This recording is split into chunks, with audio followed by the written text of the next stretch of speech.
Hey, it's Netta, and I'm so excited to tell you that my brand new book, Break Free from Sugar Cravings, is available now on Amazon.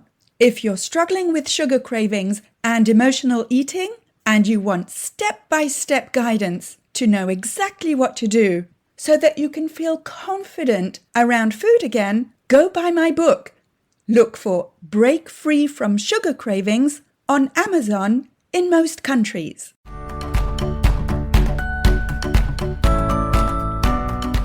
Welcome to the Life After Sugar podcast. The podcast that's not just about sugar, but about your relationship with it and also with food and especially with yourself.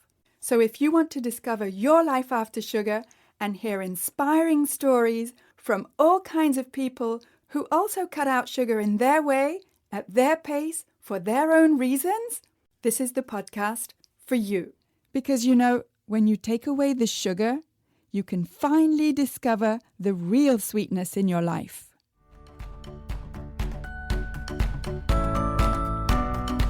I'm your host, Netta Gorman.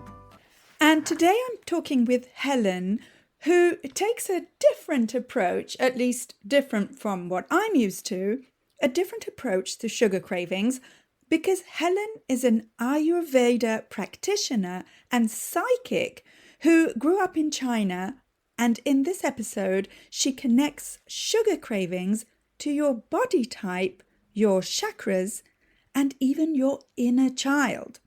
And if you're a little bit skeptical, this episode is worth a listen because Helen makes a surprisingly compelling case for why healing at that deeper level may be the missing piece you've been looking for to find real freedom from cravings. We'll get to my chat with Helen in just a minute.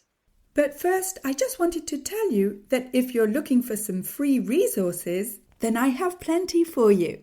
First, download my 5 tips to get rid of cravings. And those 5 tips may not be what you think they are. So go to sugarcravingsfree.com and download your 5 tips today. And while you're at sugarcravingsfree.com, why not take the cravings quiz? I created this cravings quiz specifically to help you start thinking more deeply about what triggers your cravings. And when you do this quiz, you'll get your personalized score as well as my practical tips to help you take your first step to get rid of cravings. Those free resources are at sugarcravingsfree.com. And on social media, come check out the Life After Sugar Facebook page and subscribe to the Life After Sugar YouTube channel, as well as my Instagram account at My Life After Sugar, which is where you'll get all kinds of inspiration so that you can see that it's perfectly possible to live a happy and active life, even if you don't eat sugar. All right, let's get to my chat with Helen. So today I'm talking with Helen. And Helen, can you tell us a little bit about your background, where you grew up and what you used to eat as a child? Definitely, yeah. So I was born and raised in China. So it's a part of in China that's in the southeast called Guangzhou, and it's very close to Hong Kong. So where I typically eat are pretty plant-based because like like natural and organic and like freshness is key of the Cantonese cuisine. So it's ideally is whatever, like almost like either catch of the day or the the cut of the day. That's kind of like how I grow up. And also, I was brought up in a family with feng shui masters. So my father and my grandmother are both feng shui masters. So naturally, I have the kind of the affinity of understanding, the elements and, what we eat is almost like our medicine. Mm-hmm. And also, Chinese herbal medicine is pretty much my medicine if we get sick. So that's kind of the upbringing that I had, and that really contribute to a lot of the the later studies or what I'm doing right now. So that's my upbringing. And how long have you been in the US? About 20 years since higher education. I came here for higher education and stay ever since, marry and have family here. Okay, all right, cool. So, tell us a little bit about this kind of holistic approach that you have to health and its relationship with sugar. Yeah, definitely. It's very interesting. At the time when I grew up, it wasn't like sugar wasn't like a big deal or like the enemy of things Mm, because it's like natural, even things from nature has sugar itself. right. So for us, it's more about how to have it balanced. Like you pretty much want to eat all the elements inside of your body instead of just having one thing, if you would like to say. Mhm. So I wasn't super aware of it until literally I came to the US. Ah, What I noticed the difference is that the sugar, at least at the time when I grew up in China, I think it's still probably now in Asian countries, the sugar we make from tend to be making from sugar cane. The mhm. and there is another type of plant. So it's a little bit different than the sugar that make in the US are corn based. Uh-huh. So different type of sugar that like it takes longer to digest basically. So the sugar that's made in the US or in the Western countries that are corn based stick in your body system a little bit longer and takes longer to digest.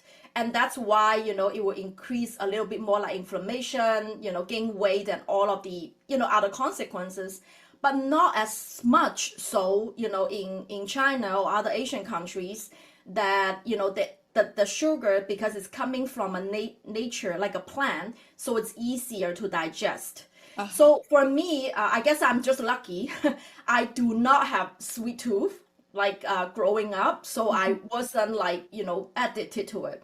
Now, however, in my family, I'm the lucky one because my husband and my daughter do love sugar, so I can tell like I'm basically helping them to kind of navigate how to balance. The key thing is almost like balance. Yeah. Okay. Yeah. And when you say balance, what does that actually look like for you? Because my definition of balance may be different from yours. Definitely. So it's basically you eat all colors of food.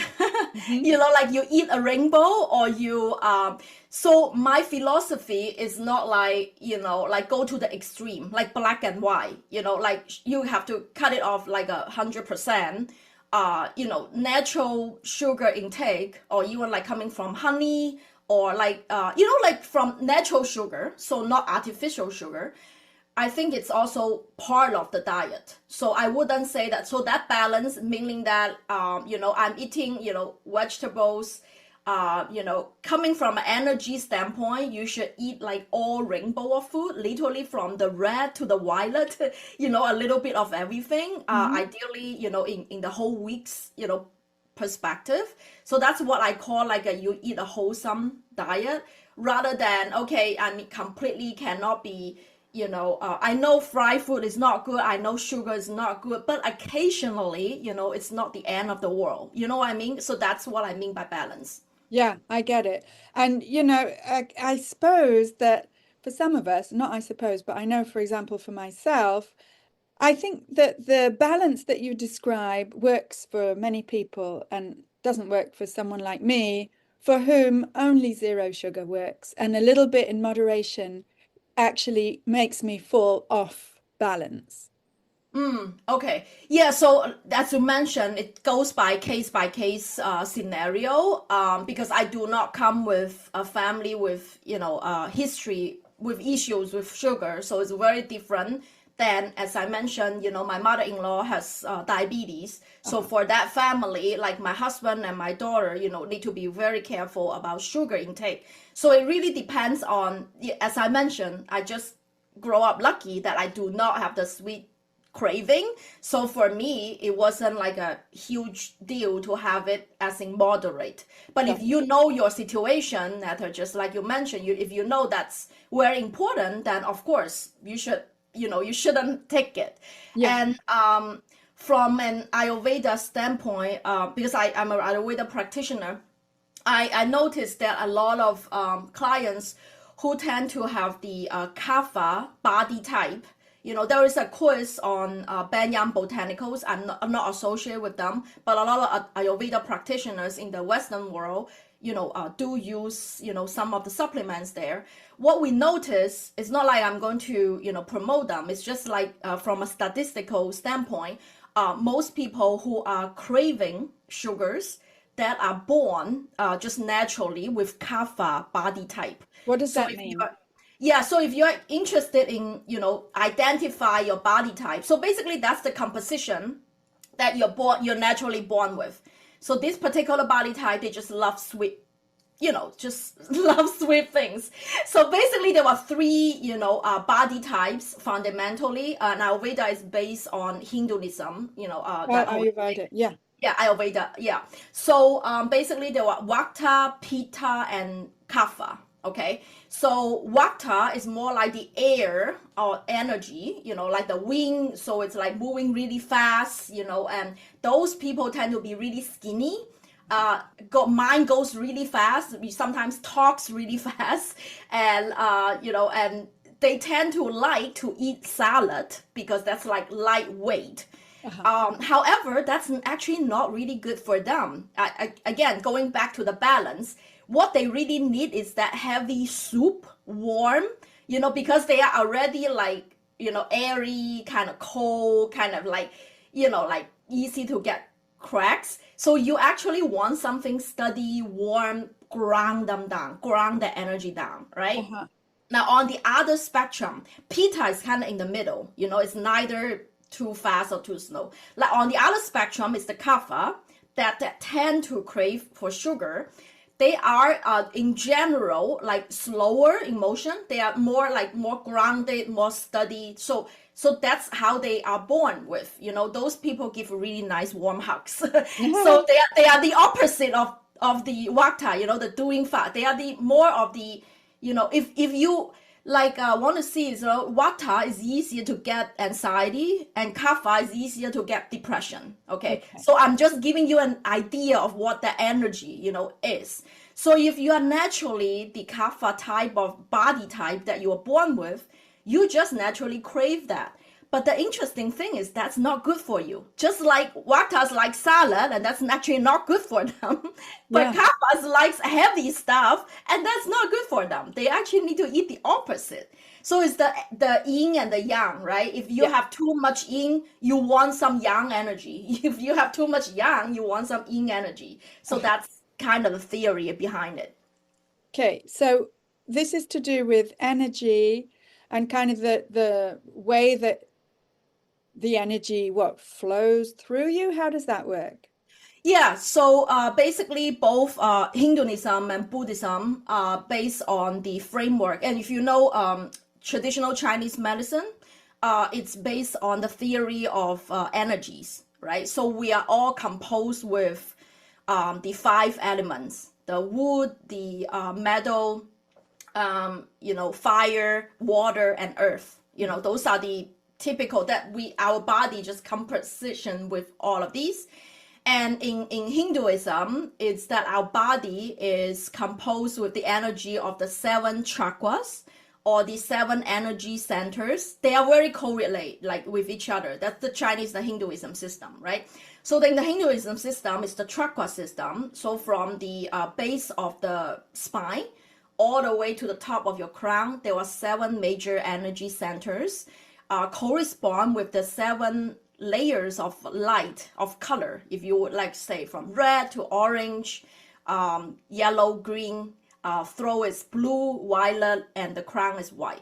Okay, so you're all made of these. When you come to this world, basically you have already a certain type of composition.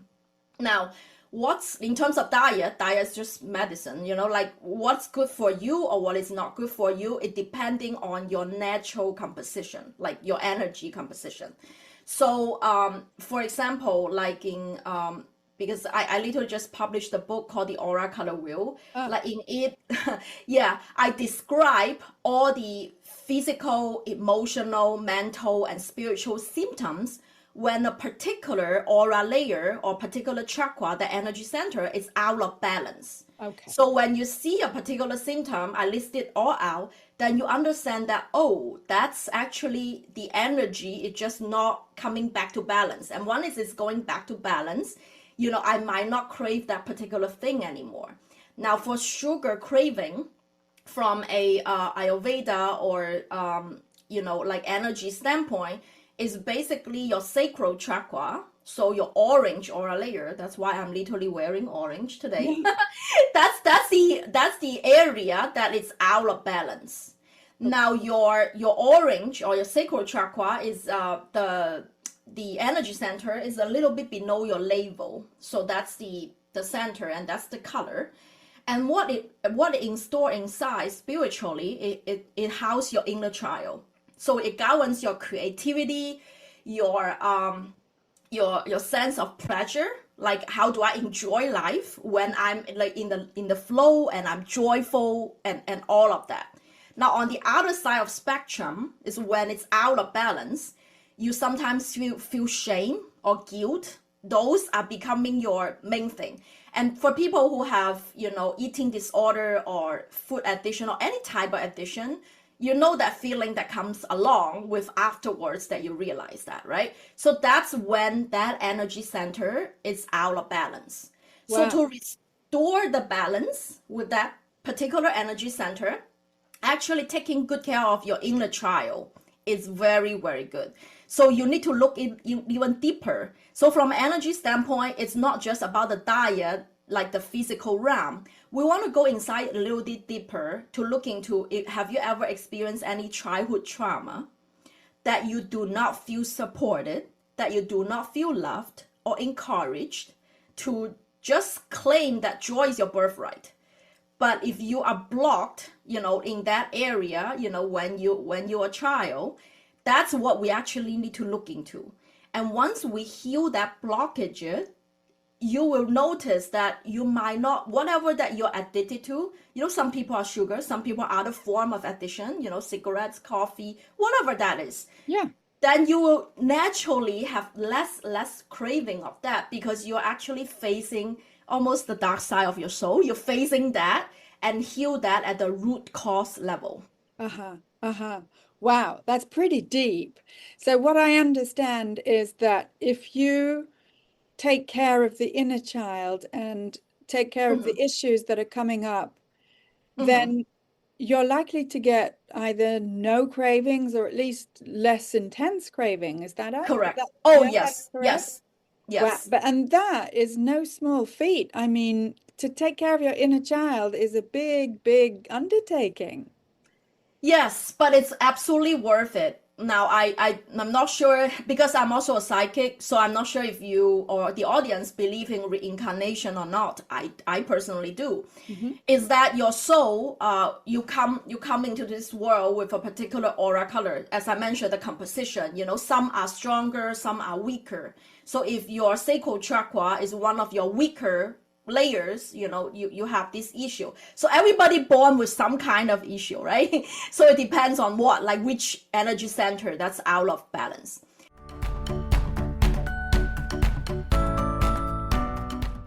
I want to take a quick break to say that if this is your first time here, then welcome and thank you for listening to this podcast.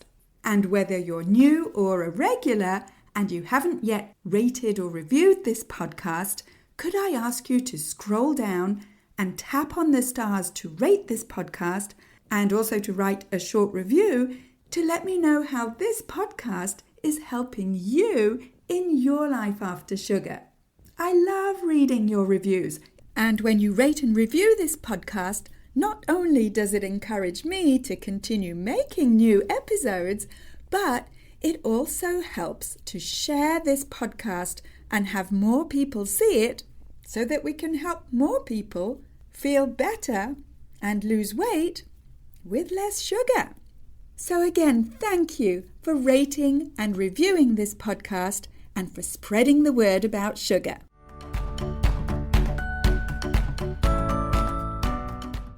Okay, so if you do this deep work, literally this lifetime, when you go around the next time, then it's no longer your wound. Like you no longer need to heal this because you are like completely balanced, whole, and shiny and bright.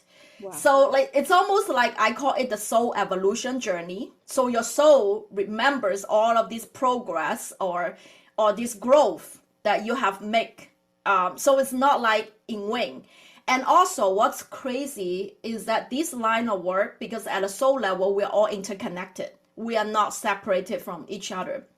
If you are healing yourself, sometimes it heals the whole line of ancestral line. So it's not only yourself, but like for me, when I heal my inner child, I can literally tell I also heal my daughter. So I do not pass down all this stuff that I get it from my ancestral line to my daughter, as well as my mother. So it's like you are literally, and from a collective standpoint, you're shining more bright, from your inner light. It's going to lift up the world, your community and, that particular culture. For me, it's a collective Asian female wound, So I know it sounds a little bit deeper, but it's like absolutely worthwhile when you do it. And then you will notice that you are healthier, happier, more fulfilled. In general, you manifest faster. From your personal standpoint, once your energy, it's like brighter, so that your auric field, the 3D electromagnetic field around you, it's like more magnetic. You will notice that synchronicities, the right people, the right opportunity comes to you rather than you have to go chase them. So it actually life, it's like almost like in all levels, it's better. So that's why I think it's absolutely worth doing it. Wow. And that is like an Eastern approach to energy, to life, and to sugar cravings that out west, North America, where I am, in Europe, we don't come across that approach to sugar cravings. We're all scientific and, it's like the it's just not the same approach. And so it's refreshing to hear how you explain it. Yeah, I totally understand because I came here for a PhD study, so I totally understand the scientific approach of it. It's good that I come from both worlds, right? Yeah. So I came to the US for higher education, and I know the statistical analysis. Now the that I personally feel like I'm not speaking for the collective or other experts. I'm just like feeling that the statistical or scientific approach is like proving a probability. If the correlation can get to 95%, we would be saying that wow, this is like absolutely nuts. It's already hooray. Okay, so in the scientific world, we are having a hypothesis. You collect data, and using different empirical data to kind of prove whether this theory is correct or not. Right. However, the natural world it's not causality. Okay, so it's not causality, it's just probability. That's why I see the limitation of modern science. And sometimes science comes a little bit later than even quantum physics now prove it. Yeah. So a lot of the things that we call it woo, this energy, we cannot see it and all of this stuff, now we understand because science cannot explain that yet. Because some things you cannot really get the data points to get to that point. So that's my personal take of it. So I think that it will be good, again going back to that balance and the yin and the yang. I'm not excluding neither. I think both serve a certain purpose. So it's good to kind of look at it in both ways.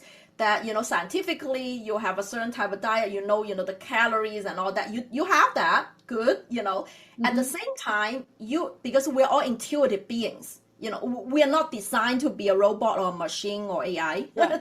So at the same time, you use your intuition judgment on where my energy is kind of out of balance. You kind of know, right? So it's like, okay, so like, do I feel hot all the time? Like have hot flares? Maybe I need some cooling food, right? So watermelon, cucumber is much better for me right now. Or do I feel like, my feet and my hands are always cold, like I'm freezing? Then maybe you shouldn't eat salad. Maybe now I need some warm, comforting food. So it's like, this is just like a human instinct. I would say that we're all born with it. And that's what I want to also emphasize. That's more of the Eastern approach, to Yes. use your intuition to understand where your energy is and kind of return to balance. And at the same time, you should also understand, the calorie intakes and all that. So I would say that, embrace both. Yeah, I love that. I love that. Yes, because most of us who are suffering with sugar cravings, it's really difficult in the middle of a craving to kind of step back and look at the big picture or look at the deeper picture about, your inner child, your self-love, why you're craving the sugar. It just feels like I'm so uncomfortable. I just want it to go away. And Yep. that kind of intellectual analysis of it all is just unrealistic at the time of the craving.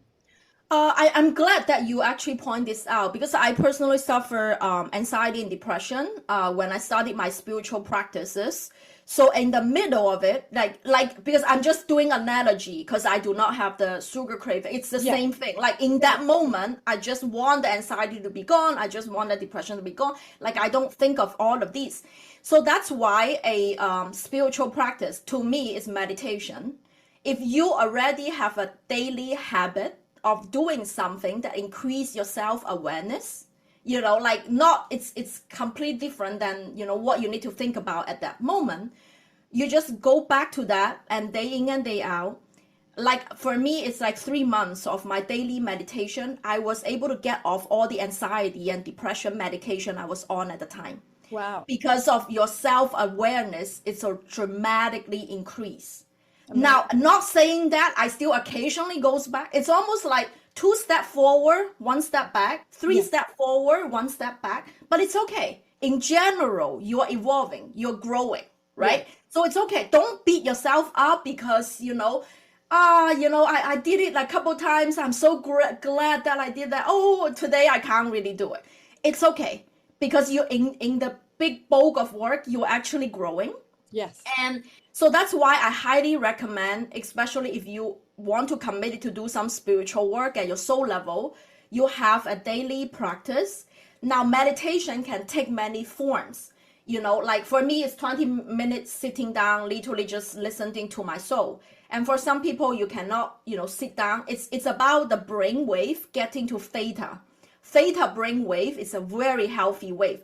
That type of brain wave give you clarity, self-awareness, super conscious. You know exactly what you're doing, right? That's the automatic response we want to put you into when you're in that stressful moment, to make a clear choice, right? So whatever that practice is, if you're already having it, just like brushing your teeth every single day, you just automatically do it. You Yeah. don't even need to think about it. So for me, it's the training of 3 months, and then I was off all the medication. I was on so many. So, and the side effect of the stomach ache and all of this was gone, by not having to take the medication, right? So if, like, for the long run, if you think that's highly worth it, I highly recommend you to cultivate a meditation practice. It can be literally just sitting down, taking a pause, taking 5 deep breaths, that you are completely in the present. You're not worrying about the future, thinking about the past. Or you can be, for some people, they like to do garden. Basically, you need to get yourself into that flow state, Yes. right? For me, Yeah. it's painting and dancing. So like, that's completely fine. Like if you don't want to just sit there 20 minutes, do nothing, that's great. That's the best way. If you don't want to do that, try to do that. To do the other things that will cultivate joy, cultivate presence, self-awareness, in that. And that little practice, after 21 days, that's a way to form a habit. Then you will realize that, okay, so in the sphere of the moment, now I'm getting back this sugar craving situation again. Now, what is your choice? You will notice the dramatically increase of that pause. It's very interesting. It's very subtle. It's not like, I'm going to do it or not. It's like you just pause. That pause of moment is when you can decide. And it's okay as long as you have twice twice going forward and once going back. Okay. So that's what I would recommend you to Yeah. try. Well, that's a fantastic approach, I think, and one that we don't hear very often, in the Western world, where everything seems to be, well, you've got a symptom, just take some kind of medication, or Yep. science can explain it away, or, so I think it's really helpful for you to bring along this different approach, and by different, I mean not the one that we're used to in the Western world, Hmm. because different approaches work for different people. I agree. Yes. And I think that I'm 100% sure that there are listeners listening to your episode now that are like, it set off a light bulb in their brain and they're like, this is the missing piece. Yes. I'm so glad to hear that, Nada. Yeah. Yeah. And always use your own discernment in terms of what. But just like whenever I have a new inspiration, it never hurt to just try. And if Yeah, it doesn't work out, okay, great. It doesn't work for me. But at absolutely. least I will stick with it for at least 21 days. Like if this is really life changing, At Yeah. the time when I had my really rock bottom, in 2011, I still remember when I went to the psychiatric ER and asking about my life purpose, like what the heck I'm here for. That's when set me off for the spiritual healing and self-discovery journey. So Yeah. that's when I'm like, okay, I'm willing to try every single thing that's possible to heal myself. So I'm Yeah. like, okay, if meditation works, let me try. Absolutely. And I think that open-mindedness in yourself, I also had it at the beginning of my journey. And, the listeners, I encourage you to give it a try, whatever Yeah. it is, because you never know what works for you until you try it. Yeah, especially if you sparks your curiosity and interest and inspiration, that means something inside of you resonates. If you're listening, you know that that's your intuition. If otherwise you would immediately say no, yeah, whatever. You know what I mean? So if that's the case, then why not give it a shot? Totally agree. Yeah, thank you. That is so inspiring, so refreshing. Thank you so Thank much, you, Helen. thank you. I'll link your book in the show notes as well so people can find it. Definitely. And also, I'm still giving three bonuses when you purchase the book. Since if you're considering getting it, might as well, claim the gift. Sure, sure. Yeah, so you get to join a private Facebook group, so you're able to ask me questions directly. When you read the book, if you have any questions, you can do it along, as well as a personalized feng shui birth element and gua number reading. And that particular reading, since right now it's around the Lunar New Year, I don't know when this episode air, Yeah, now but we're in February now, so and it'll yeah. come out, I think, in June. Oh, okay, I see. Okay, no worries at all because that's a reading that no matter what, that it's good to know. So basically, that gives you the idea of understanding your lucky directions for love, health, spiritual growth, and abundance. Now, for example, if you are facing, we're all energy and flow. How you eat, like if you face your health direction to eat, that's what I would highly recommend. You naturally eat better, like healthier. Digestion is going to be better since we're talking about, like if you face that direction, you would change. You just bring your self awareness to it and see what changes. Instead of facing the other direction that you normally eat. So that's the second gift. And then the third bonus, if you purchase the book, is that you get a $50 of a Rainbow Aura meditation bundle. And talking about meditation, that's what transformed me completely. So that's why I want to give the gift of meditation.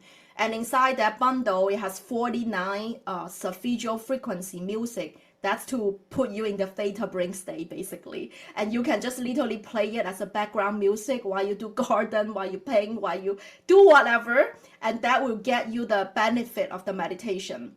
So Wow. those are all my gift that because those are the tools that help transform me. That's why I want to give them out when you Thank, purchase the book. thank you so much, Helen. Thank you very much. Thank you for having me on, Nada. Gosh, this is a completely new approach to me, and maybe to you, or maybe not, but whether you're drawn to what Helen describes as a different type of approach to cravings, or simply the idea of building a daily meditation practice to increase your self-awareness about cravings, in my humble opinion, Helen's perspective is a powerful reminder that there are many paths to freedom from cravings. And her book, The Aura Color Wheel, is one of those paths. And another one is my 12-week program, The Freedom from Cravings Formula. Because I created this program specifically for women over 50 to help you go deeper into your relationship with food, especially sugar, and also into your relationship with yourself. And so that you can get guidance and support to help you stop emotional eating, break free from sugar cravings, slim down, and feel more in control around food, and more empowered to know about your own body and your own health. In the program, you'll get step-by-step guidance and customized support through the 5-step formula that I've developed so that you can live your life with more energy and fit into your favorite clothes effortlessly, feel confident in your food choices, and ditch the shame and embarrassment that you feel every time your emotions make you slip or fall off the wagon, and so that you never have to feel like you're on some kind of restrictive diet. By the time you're 50 and over, you've spent decades looking after everybody else. And now it's your turn to take care of yourself. So let's chat about your specific needs and why you want to break free from cravings. To learn more about the Freedom from Cravings Formula program, go to sugarcravingsfree.com. And also, you'll find the link to book a free video chat with me with this episode in the show notes. That's it for this week. Keep in touch and see you soon for another episode.